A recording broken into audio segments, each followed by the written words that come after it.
সময়টা ২০০৫ সাল। অস্ট্রেলিয়াতে খেলতে গেছে বাংলাদেশ। ন্যাটওয়েস্ট ত্রিদেশীয় সিরিজে আরেক প্রতিপক্ষ ইংল্যান্ড। অমন দুই পরাশক্তির সাথে বাংলাদেশ আর কী বা করবে, এমন ভাবছিল সবাই। তখনও জুন মাস, তবে তারিখটা ১৮। অস্ট্রেলিয়ার সাথে ত্রিদেশীয় সিরিজের দ্বিতীয় ম্যাচে খেলতে নামল বাংলাদেশ। প্রথমে ব্যাট করতে নামা দলের উপর প্রথম আঘাতটা হানলেন মাশরাফি। মঙ্গলবার মিরপুরে তাকেই গুরু মানা তাসকিন হানল অজিদের উপর প্রথম আঘাত। ইতিহাস যেন এভাবেই ঘুরে ফিরে আসে।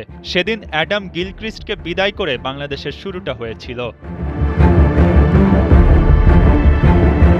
Matthew Hayden, Ricky Ponting, Michael Clarke, Mike হাসিদের নিয়ে সাজানো দলের সামনে বাংলাদেশের বোলিং লাইন আপে সেদিন ছিল মাশরাফি, তাপস, বৈশ্য, নাজমুল হোসেন, মোহাম্মদ রফিক, আফতাবরা। তাপসের ঝুলিতে ঢোকে ৩ উইকেট। মাশরাফি, নাজমুল নেন একটি করে উইকেট। তবে ৫ উইকেট হারানো অজিরা থামে ২৪৯ রানে।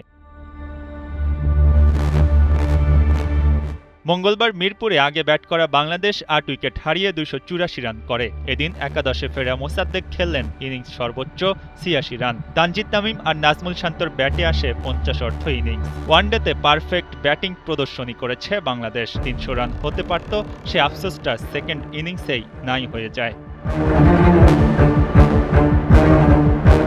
এবার আসা যাক সেই আশরাফুলের গল্পে। তিনি হয়তো অস্ট্রেলিয়ার বিপক্ষে এই প্রথম ওয়ানডের মাঠে থাকা হ্যাপিয়েস্ট পারসন। কার্ডিফের জয়ের দিনে তার ব্যাটে সেঞ্চুরি এসেছিল, আর আজ ড্রেসিং রুমে বাংলাদেশের ব্যাটিং কোচের দায়িত্বে থেকে দেখলেন দ্বিতীয় জয়। হাবিবুল বাশার সেদিন খেলেছিলেন ৪৭ রানের ইনিংস, তবে আশরাফুলের ওই ১৭ রানের ইনিংস বাংলাদেশের ক্রিকেটে এক চোখে লাগা ইতিহাস। আর শেষে আফতাব আহমেদের ১৩ বলে ২১ রানের অপরাজিত ইনিংস। বাংলাদেশ পায় ৫ উইকেটের ঐতিহাসিক এক জয়।